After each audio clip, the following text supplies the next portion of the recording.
here in case you need. Are we ready?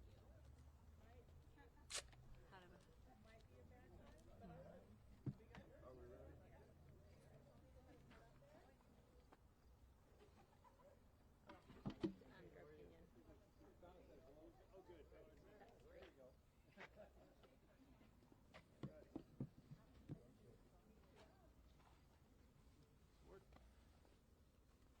Thank you. Welcome. Good afternoon. I'm Mayor Rod Robertson of Elkhart and its long history with transportation for the country and for this region. Elkhart has a long history with the rail yard. We have one of the largest rail yards for Norfolk Southern in the country right here in Elkhart. We are standing right in front of the Railroad Museum, which actually pays homage to that history that we've had over the course of many, many years. Part of our community was built by the railroads.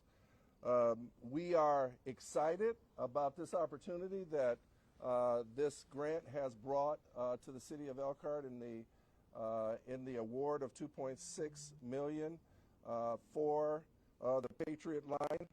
And the Patriot Line was actually built at a time in which Elkhart was and is still one of the manufacturing capitals of the country.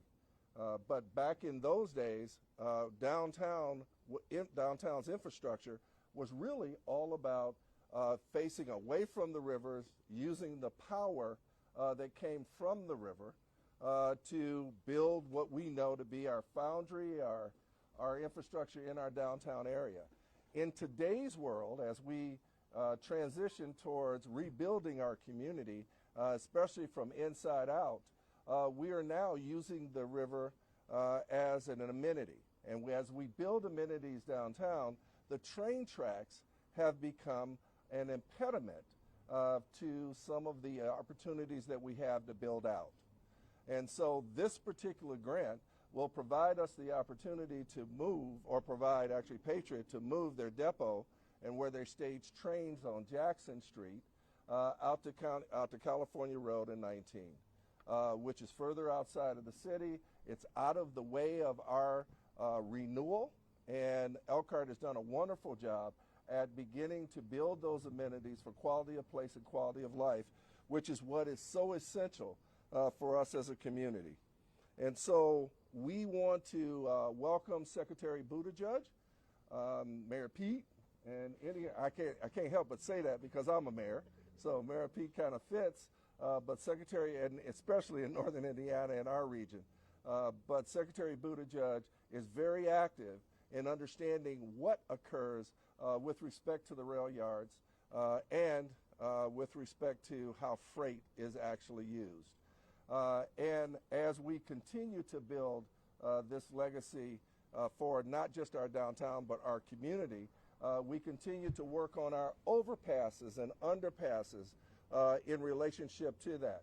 And our last overpass that we have is Hively, which we're currently in process of working with NDOT, state, and obviously would like to continue to work with the federal government in order to help us make that the last overpass that we absolutely need in order to make it a safe area for pedestrian traffic, for walking traffic, and to ensure that not just safety with respect to the blockage of trains, but also being able to move our freight, which Elkhart, mind you, is the second largest metro area for manufacturing in the country.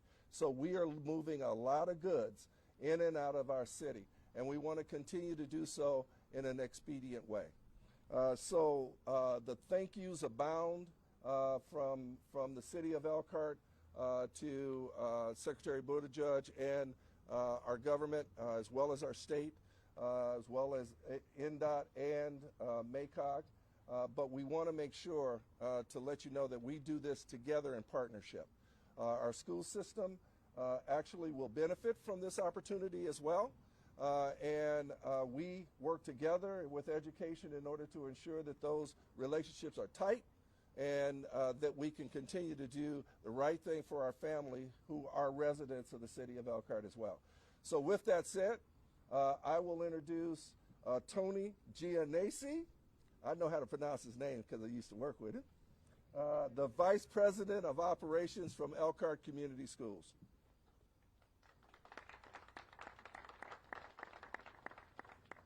Good afternoon. As the mayor said, I'm Tony Gianesi. I'm the Chief Operating Officer for Elkhart Community Schools. And my statement today is very simple. Elkhart Community Schools always looks forward to the opportunities to work with the city on matters of importance to our city and to our students especially, because obviously that's what we focus on. The projects mentioned here today will provide great benefit to our students in the way of walking, in the manner of walking to school, in the manner of transportation by parents, grandparents, significant others, whoever might be giving them their rides to school, and in terms of our buses.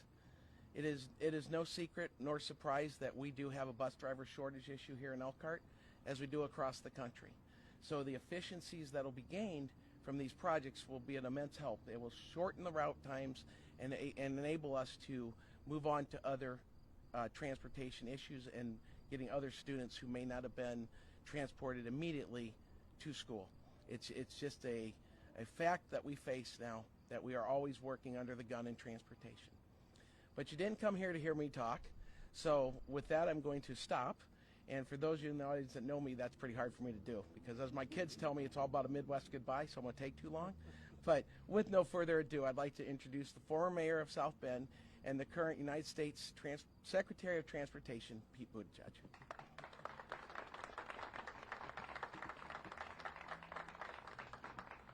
Well, thanks very much, Tony, first of all, for the work that you are doing and that your colleagues are doing to prepare the next generation and to make sure that they're safe as they are going to school.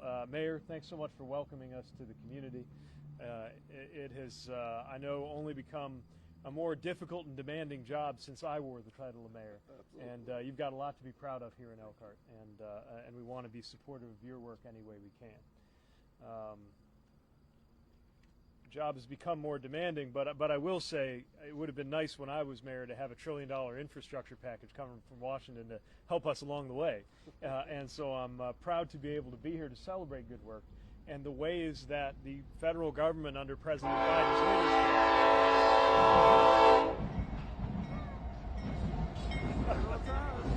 Did you line that up? Push the button forward.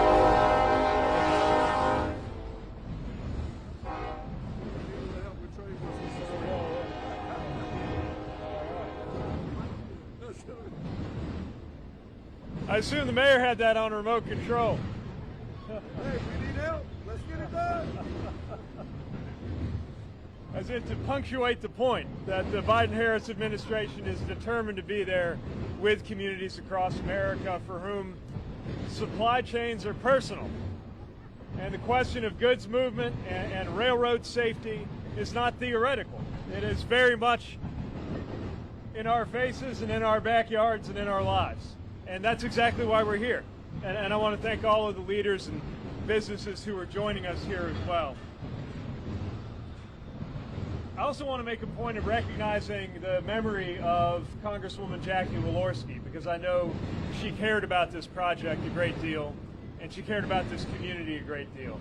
She and I worked together often. We came from very different places politically, and we didn't always agree about national politics, but I always found that she was prepared to team up when there was something we did agree on. And I know there was a lot of bipartisan cooperation with the mayor and his office. And I also want to mention that I had a good conversation with Rudy Ockham as we were preparing for this trip. He couldn't be here today, but I know that he is also passionate about getting good results for this community. So with that, I'm really excited to be back here in northern Indiana. And back when I was mayor, I kind of was allergic to the term Michiana. I like to just call us the South Bend region back when I was the mayor of South Bend. But I'll say now that I'm a Hoosier native who lives across the state line in Michigan, I think Michiana actually has kind of a nice ring to it. And it's good to be back here in Michiana. And when you're in this part of the country, certainly when you're in this part of Indiana, you know how important manufacturing is. You know how important supply chains are. Critically important to the economy and to the way of life of this region. Matter of fact, if you look at the history of Elkhart, whether we are talking about the economic history of this state and what the manufacturing history is that led to the RV economy now that creates so many jobs, or whether you're thinking about the cultural history here, the extraordinary music tradition that now has its legacy in things like the Jazz Festival. All of that traces back in some way to these railway lines. Anything that needed to move between the middle of the country and the eastern half of the country had to come right through here. I would feel it looking out the window of the mayor's office in South Bend, where those railroad lines come around just about along where the bypass is from to the southwest. And of course, you can't spend a minute in Elkhart without thinking about just how important railroads are. This is very much in the DNA of this community. And we know that when we do invest in supply chains, when we invest in freight rail, when we invest in ports and airports, when we invest in roads and bridges to get products where they need to be, we are investing in the future. When Elkhart first became the band instrument manufacturing capital, that was largely because of its positioning along these railway lines. And that was true even before RVs existed, let alone when that RV economy came about. But what we also know is the design of a key section of the Elkhart and Western Railroad no longer works for the community that is here now. And it no longer works for the way the economy has grown or for the vision that the mayor and the community have for the future of the city. I love hearing about this ambition to turn and face the river that was once regarded as something in between a conveyor belt and a sewer in a lot of cities in the country. And we've been going through this. We certainly went through this in South Bend, recognizing that the river can be a great source of value. But your infrastructure has to be compatible with that. Your development plans have to be compatible with that. And the way that railroad runs right now is not. The mayor just showed me the intersection just next to the high school. You can see what it means when trains that might need to change lines are delayed and the roadway is blocked for about 15 minutes. You can imagine what happens for students trying to get to Elkhart High School, and there are hundreds of students. How many, Tony, did you say? Just under 1,000. Under 1,000 students, and how many of them are walking? Almost 500. So hundreds of students every day who count on being able to safely get to where they're going on foot, who are effectively cut off anytime a train is blocking them.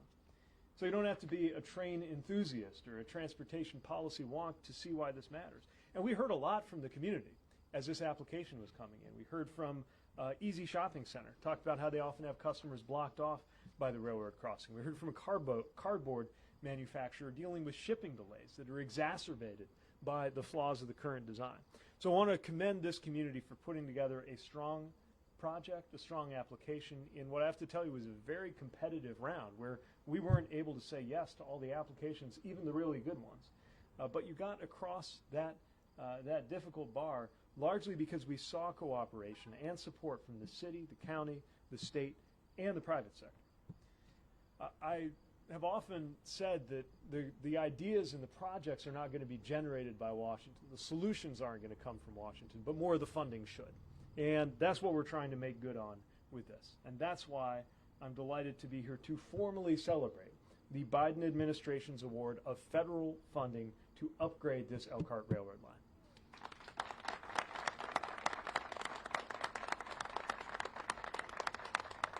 What that means is that we are modernizing the railroad to Class 1 track standards. We're expanding the siding capacity. We're rebuilding the road crossings on Apple Road and Cedar Trail, and relocating the interchange where the trains switch lines, that depot, moving it to an industrial area that's not so close to the city center where people need to be able to walk safely. So for kids, that's a safer route to school every day. It means not so much having to deal with the loudspeaker saying to not count the students on bus 20 tardy because they were delayed at the train tracks. Heard a lot about that.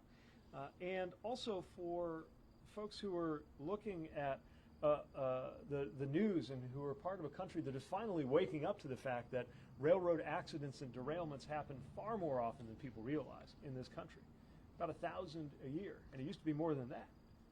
And for everybody who's not wanted to be the next community affected, especially knowing that a lot of hazardous material has to move along these lines because of the manufacturing industry that's here, this means increased safety on those rail lines.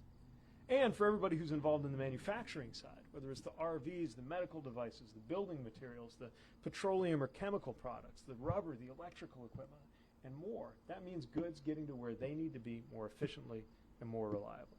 And the timing couldn't be better because we're in the middle of a manufacturing renaissance here in the industrial Midwest under President Biden's leadership. In South Bend, Verbio is investing $230 million to expand and modernize biorefinery capacity. There was, of course, the huge announcement in New Carlisle with GM and Samsung investing $3 billion to build a new plant that will create over 1,700 jobs. In Cassopolis, Hydro Aluminum building a $150 million plant for the auto supply chain, and we know that there's more where that came from. Everywhere we go around the country, we are seeing safer, more modernized supply chain infrastructure made possible through this infrastructure package.